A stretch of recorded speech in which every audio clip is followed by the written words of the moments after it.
참 저도 8년 이제 목회하고 이렇게 처음으로 이전을 해서 우리가 예배를 드리고 또 이 자리에 섰는데 떨리네요. 마치 처음 개척해서 첫 예배 드리는 것 같은 그런 마음이에요.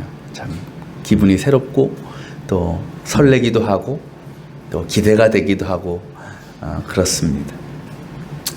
오늘 우리는 이전이란 이름도 붙였지만 어떻게 보면 추수감사주일 예배를 드리고 있습니다. 이 추수감사절이라는 것은 말 그대로 우리가 한 해 동안 우리의 삶의 열매, 믿음의 열매를 거두게 하신 하나님께 감사하는 절기입니다. 그래서 이때만 되면 모든 교회에서 성도들에게 뭐하라고 설교해요? 감사하라고 설교하는 거죠. 근데 사실 이 감사하라는 말씀은 비단 이 절기에서만 우리가 듣고 또 실천하는 것이 아니라 평소에도 우리가 하나님의 말씀을 통해서 늘 권면받는 주제 중에 하나입니다. 성경을 보면 이 감사라는 단어가 300번 이상 기록되어 있습니다. 그만큼 감사라는 것이 하나님의 말씀, 하나님의 뜻에서 굉장히 중요한 자리를 차지하고 있다라는 거죠. 그리고 심지어 성경은 우리에게 명령까지도 하는 거죠. 감사하여라. 해야만 한다. 그러니까 명령이라는 것은 우리가 해도 되고 안 해도 되는 것이 아니라 반드시 지켜야 되는 겁니다. 그렇다면 과연 우리는, 저와 여러분은 이 감사하라는 하나님의 명령을, 말씀을 얼마나 잘 지키고 있는가, 우리의 삶을 돌아볼 때에 얼마나 하나님 앞에 감사하며 살고 있는가를 한번 생각해 봐야 될 것입니다. 솔직히 말씀드리면 저도 그렇겠지만 우리의 삶을 보면 감사보다는 불평이나 불만이나 원망이 훨씬 더 많은 것 같습니다. 왜 그럴까? 왜 우리는 머리는 알잖아요. 감사해야지 하는데 정작 우리에게서 나오는 고백이나 나오는 삶들은 왜 그렇게 불평 불만이 많을까? 이유는 너무나 간단해요. 감사할 일이 없기 때문에 그런 거예요. 그러니까 우리 삶 가운데 얼마나 뜻하지 않은 고난과 어려움이 많습니까? 이 세상에 감사하며 살고 싶지 않은 사람이 누가 있어요? 다 감사하고 기뻐하며 살고 싶죠. 그래서 하나님 찬양하는 삶을 살고 싶죠. 그런데 우리의 삶의 형편이 그렇지 못하다라는 겁니다. 어떻게 보면 매일매일이 고난스럽고 고통스러운 일상을 살아가고 있습니다. 하루라도 문제가 없는 날이, 어려움이 없는 날이 없습니다. 그래서 우리는 감사할 수 없다라는 거예요. 우리가 성경을 볼 때 가장 고난받으신 분은 예수님이겠지만 예수님 이외에 그 삶의 고난과 역경을 가장 많이 감당했던 사람이 많이 나오죠. 사도 바울도 있을 것이고 여러 명 있겠지만 그 중에 가장 대표적인 인물이 누구일까? 다윗이 아닐까 싶어요. 다윗. 물론 다윗은 이스라엘 왕이죠. 큰 명예와 권력을 소유했지만 왕이 되기 이전에는 어땠습니까? 늘 사울로부터 시기 질투를 당하면서 죽음의 위협을 당했어요. 맨날 도망치며 살았어요. 또 왕이 된 후에는 또 어떻습니까? 아들에게 배신당하잖아요. 아들에게 또 쫓기잖아요. 불행한 인생이었어요. 이 외에도 여러 가지 문제와 여러 가지 어려움들이 다윗을 괴롭혔습니다. 오늘 우리가 읽은 말씀에도요, 그렇게 큰 고난과 어려움 가운데 다윗이 하나님께 고백한 시입니다. 오늘 말씀은. 근데 그 시가 어떤 상황에서 쓰여진 것인지 그 배경에 대해서 기록되지 않아서 자세히 모르겠지만 우리가 이 내용만 봐도요, 그 다윗의 상황이, 현실이 얼마나 비참하고 처절한 것인지를 우리가 알 수 있어요. 우리가 읽지는 않았지만 69편 1절을 보면 이렇게 기록되어 있습니다. 우리 한번 볼까요? 뭐라고 얘기해요? 하나님 나를 구원해 주십시오. 목까지 물이 찼습니다. 그 다음 뭐라 그래요? 발 붙일 곳이 없는 깊고 깊은 수렁에 빠졌습니다. 물속 깊은 곳으로 빠져들어갔으니 큰 물결이 나를 휩쓸어 갑니다. 4절엔 또 이렇게 얘기합니다. 까닭도 없이 나를 미워하는 자들이 나의 머리털보다 많고 나를 없애려고 하는 자들, 내게 거짓 증거하는 원수들이 나보다 강합니다. 내가 훔치지도 않은 것까지 물어주게 되었습니다. 지금 다윗의 상황은요, 정말 말 그대로 정말 깊은 고난의 수렁에 빠져서 헤어나올 수 없는, 마치 뭐같이 물이 어디까지? 목까지 차오를 정도. 또 바닥에 발도 안 닿아. 허우적대고 있는 거예요. 죽기 직전입니다. 정말 극한의 상황에 빠져 있는 거예요. 또 4절 말씀 보니까 뭐래요? 까닭도 없이 자기를 미워한대, 사람들이. 나를 없애려고 한대요. 또 누구까지? 가족들까지 자신을 떠난다. 등을 돌렸다라는 겁니다. 여러분, 이러한 상황에서 다윗의 심정이 어땠을까? 여러분, 얼마나 마음이 아프고 여러 가지 감정이 있었겠죠? 어떤 감정일까요? 세상에 나 혼자밖에 안 남았다는 외로움이 있었을 것이고, 또 자신을 공격하고 이간질하는 원수들을 보면서 분노가 있었을 것이고, 또 그 원수들로부터 늘 죽음의 위협 가운데 느끼는 두려움과 불안함도 있었을 거예요. 만약 여러분이 이 다윗과 같은 상황에 빠졌다라면 어떨 것 같아요? 자연스럽게 우리는 비관하겠죠, 내 처지를. 또 누굴 원망하겠어요? 하나님을 원망하고 불평불만을 쏟아낼 것입니다. 그것이 정상적인 반응이에요. 근데 여러분, 우리가 오늘 함께 읽었던 말씀을 보면요, 다윗은 하나님 앞에 엄청난 고백을 하고 있습니다. 그것은 말씀드린 대로 자신의 처지와 상황에 대한 불만이나 억울함이나 원망을 쏟아내는 절규가 아닙니다. 우리 30절 같이 한번 읽어볼까요? 시작. 그때에 나는 노래를 지어 하나님의 이름을 찬양하련다. 감사의 노래로 그의 위대하심을 알리련다. 여러분, 뭔가 앞뒤가 안 맞죠? 이해가 됩니까, 이게?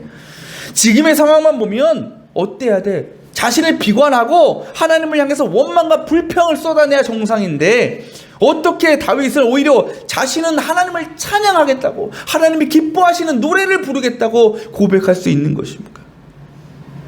우리는 그 이유를 이어지는 33절의 다윗의 노래에서 발견할 수 있어요.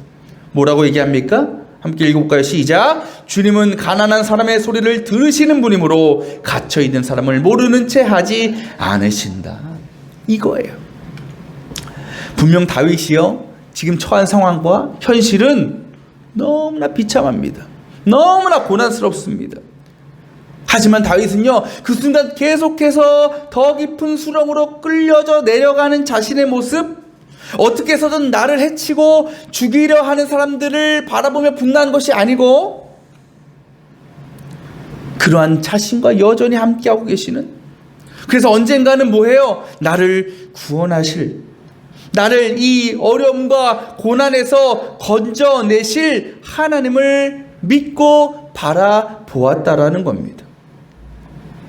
곧 다시의 고백처럼 하나님은요, 이제 아무것도 남아있지 않은 가난한 사람 같은, 그리고 여러 가지 삶의 문제에 갇혀서 살아가고 있는 나를 모른 척하지 않으시고 살려주실 거야 라는 확신이 있었다라는 겁니다. 비록 아직은 그때가 오지 않았어요. 보이지도 않아 사실은. 하지만 여전히 큰 고통과 아픔 가운데 본인은 있지만 분명히 그 회복의 날이 있기, 그 구원의 날이 있고 그것을 기대하고 소망하고 있었기 때문에 다윗의 입에서는 불평과 원망이 아니라 찬양과 감사와 기쁨의 고백이 흘러나왔다라는 것입니다. 이러한 다윗의 고백을 우리가 들으면서 우리 자신을 한번 돌아보게 됩니다. 앞에서 말씀드렸지만 솔직히 우리의 삶을 돌아보면 우리가 하나님 앞에서 감사하고 찬양을 드리기보다는 늘 불평과 불만 가운데 살았습니다. 근데 그것은 당연하다고 말씀드렸죠. 왜? 우리의 삶에 감사할 일들이 많지 않기 때문에. 우리도 날마다 기쁨 드리고 감사하면서 찬양하고 살면 얼마나 좋겠어요. 하지만 현실이 그렇지 못하니 감사할 수 없고 기뻐할 수 없고 찬양할 수 없다라는 겁니다. 근데 여러분, 분명히 아셔야 되는 것은 이것이요, 바로 우리가 감사라는 것에 대해서 완전히 잘못 이해하고 있다라는 증거라는 거예요. 결론부터 말씀드리면, 우리가 왜 감사하지 못하는가? 우리에게 감사할 일이 없어서가 아니라 우리가 세운 감사의 조건 자체가 완전히 잘못된 것이기 때문에 그런 거예요. 저는 오늘 말씀의 제목을 이렇게 지었습니다. 그래도 여러분, 왜 우리가 감사의 삶을 살지 못합니까? 그래서라고 하기 때문에 그래요. 나 이번에 시험 사업이 완전 망했어. 그래서 감사할 수 없어. 요즘 내 자식들이 얼마나 속썩이는지 몰라. 그래서 감사할 수 없어. 코로나 때문에 너무 장사가 안 돼. 힘들어. 그래서 감사할 수 없어. 그래, 우리는 대개요, 우리의 감사의 이유, 감사의 조건을 뭐에 두는 겁니까? 내가 처한 상황에 두는 거죠. 내 조건에 두는 거예요. 내 현실에 맞추고 있는 겁니다. 그러다 보니 우리가 어떤 일에 대해서 좋은 결과, 원하는 결과를 얻어야만 기뻐할 수 있고 감사할 수 있는 겁니다. 그런데 어떻게 세상 일이 그래요? 그렇지 않잖아요. 우리 뜻대로 안 되는 게 거의 대부분 아닙니까? 그러니 우리가 그런 마음과 그런 조건을 가지고 그런 세상 속에 살아가면서 감사한다, 이거는 불가능한 거예요. 하지만 여러분, 진짜 감사라는 것은 절대로 우리가 얻게 되는 어떤 결과물을 가지고, 또한 내 지금 상황과 형편을 통해서 나오는 것이 아니에요. 저는 그렇게 생각합니다. 감사의 조건은 뭐냐? 의지다. 내 의지다라는 거예요. 곧 감사라는 것은 우리가 모든 상황 속에서 얼마나 내가 감사할 이유들을 찾고자 하는가에 달려 있다라는 거예요. 그 시작이 무엇이냐? 그래도라는 겁니다. 오늘 참 우리 교회에게 역사적인 날입니다. 참 기쁘고 뜻깊은 날입니다. 바로 교회를 이전하고 새로운 성전에서 드리는 첫 예배입니다.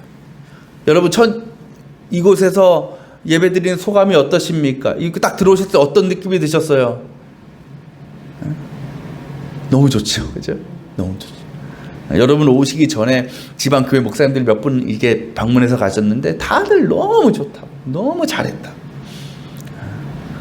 근데 여러분, 이렇게 잘 되기까지 얼마나 많은 일들이 있었는지 잘 모르시죠? 우리 준비위원들은 아시겠지만, 이전을 준비하고 또 진행하는 과정을 보면 정말로 여러분 쉬운 게 없어요. 정말 우리 생각대로 내 뜻대로 되는 게 없어요. 특별히 우리가 이 재정의 문제에서 굉장히 큰 위기가 있었습니다. 어려움이 있었습니다. 우리가 처음에 준비위원들하고 처음 이제 교회 이전을 계획하고 이제 준비하면서 예산을 세워둘 거 아니겠어요? 그래서 예산을 이 안에서 우리가 충분히 할 수 있겠다 했어요. 그렇게 시작을 했습니다.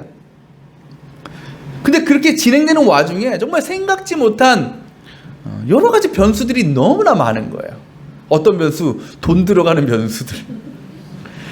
이 공사 비용 자체도요, 우리 예상보다 훨씬 더 초과됐습니다. 또 이거 오래된 건물이다 보니까 전기가 약해. 전기 공사도 해야 된대요. 승합해야 된대요. 그것만 350만 원이 더 들어갔어요. 또 이런저런 부분에서 제가 몇 번 말씀드렸지만 저는 이번 이전하면서 정말 결단한 게 있어요. 죽어도 다시는 이전 안 한다. 이전을 할 게 못 된다. 이게 오바되니까, 재정을 훨씬 넘어서니까 방법을 생각하다가 할 수 없이 올해 2021년 저희 교회 재정에서 이제 내년을 위해서 비축해 두려던 한 400만 원 정도를 넘겼어요. 원래는 건축비 100만 원 정도만 넘기고 끝하려고 그랬는데 이게 감당이 안 되게 뭐 없는 거야. 그래서 400만 원 넘겼어요. 그런 상황에 얼마나 제가 또 불안했는지 몰라. 또 늘어나면 안 되는데, 또 초과되면 안 돼. 이제 더 이상 긁어 먹을 것도 없는데. 다행히 거기서 끝났지만, 그런 일을 겪으면서 속으로 이런 생각이 들더라고요. 저도 솔직하게. 하나님, 우리 교회 형편 뻔히 아시면서 왜 자꾸 돈 나가는 일을 자꾸 주시는 거예요? 왜 이런 일이 자꾸 생기는 겁니까? 저도 모르게 원망이 생기고 불평 불만이 생길 수밖에 없었습니다. 근데 여러분, 그러던 찰나에 저에게 어떤 마음이 드냐면, 이런 마음, 저에게 주님이 주신 마음이라고 생각하는데 이런 마음이 드는 거예요. 야, 그래도 그 부족한 액수를 채울 수 있을 만한 재정이 있어서 얼마나 다행인가, 얼마나 감사. 그래도 빚 하나도 안 지고 교회 이전을 하고 모든 것을 마무리할 수 있으니까 얼마나 감사한가. 저도 이전에 원망하고 불평할 때 그 앞에 뭐가 붙었냐? 그래서가 붙었어요. 하나님 돈 많이 들어요. 그래서 짜증나요. 그래서 화나요. 그래서 힘들어요. 근데 그것을 그래도로 바꾸고 그 뒤에 내가 붙일 말들을 찾기 시작하니까 줄줄이 나오는 거예요. 줄줄이. 여러분, 교회 이전하면서 인테리어 하면서 빚 안 지고 하는 게 쉬운 일이 아닙니다, 여러분. 우리 교회 대단한 교회입니다. 자부심을 가지세요. 오늘 다윗이 그랬어요. 다윗이 처한 상황과 환경만 보면 도저히 감사할 게 없어요. 기뻐할 게 어디 있겠습니까? 고난이 목까지 차오르는데, 그럼에도 다윗은 어떻게 했어요? 감사했어요. 원수가 나를 늘 죽이려 해도 감사했고요. 가족들이 자신을 배신하고 떠났어도 감사했어요. 하지만 그럼에도 그렇게 다윗이 감사할 수 있었던 것이 무엇입니까? 그래서가 아니라 그래도 나에게 구원의 하나님이 함께 계신다라는 것을 믿었기 때문에. 그리고 이런 마음도 있었을지 몰라요. 다윗의 표현대로 고난이 어디까지 찼다 그래요? 목까지 찼잖아요. 근데 뭐 하진 않았어. 아직 완전히 잠기진 않았잖아. 그죠? 아직 생명이 있잖아요. 희망이 있는 거예요. 목까지 찼지만 그 위까지는 안 찼기 때문에 희망이 있고 소망이 있다라는 거예요. 그래서 하나님 앞에 감사할 수 있었다라는 거예요.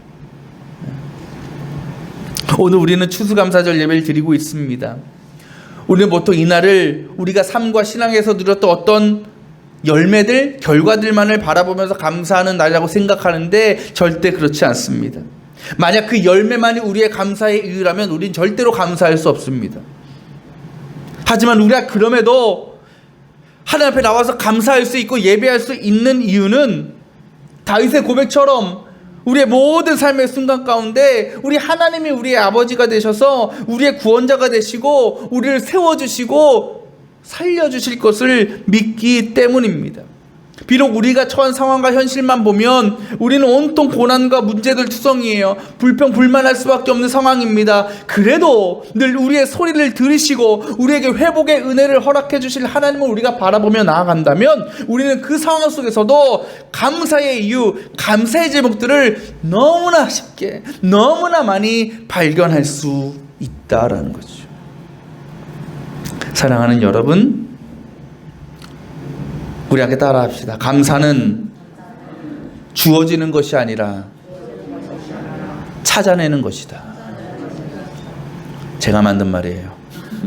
막 쓰셔요. 감사는 어떤 결과로 내가 주어졌을 때 감사가 아니고 우리가 찾아야 되는 거예요. 감사할 거리를, 주님을 찬양할 일들을, 그 상황이 어떠하든지 어떤 환경과 어떤 현실 가운데 있든지 우리는 찾을 수 있어요. 찾으려고 하면. 그 시작이 뭐다? 그래도라는 것입니다. 여러분 지금 삶에 어려움이 있습니까? 고난이 있습니까? 하나님 앞에 고백하세요. 하나님, 너 너무 힘들어요. 너무 어렵습니다. 그 뒤에 뭘 붙이자? 그래도를 붙이자. 우리 임선주 성도 아주 요새 죽을 맛입니다. 이제 가게 이제 오픈하는데 돈이 저와 같은 심정으로 지금 살고 있는데 그래도 감사할 게 있다라는 거예요. 대출을 받을 수 있는 것만으로, 그죠? 그럼에도 가게를 열 수 있는 것만으로. 오늘 추수감사절 우리가 보내면서 또 이전 감사주의를 보내면서 우리 지난 시간 동안 우리의 삶들을 돌아보고 또 내 안에 얼마나 감사한 일들이 많았는지 한번 생각해 볼 수 있기를 바랍니다. 우리가 그 감사의 이유를 많이 찾고자 하면, 그래서가 아니라 그래도가 우리의 감사의 조건이 된다면 우리는 풍성한 감사의 열매들을 발견할 수 있을 것입니다. 그렇게 우리 머릿들 교회와 또 우리 모든 성도들 가운데 언제나 끊이지 않는 감사와 기쁨의 고백, 그리고 하나님을 향한 찬양의 목소리가 가득한 삶이 되시기를 축원합니다.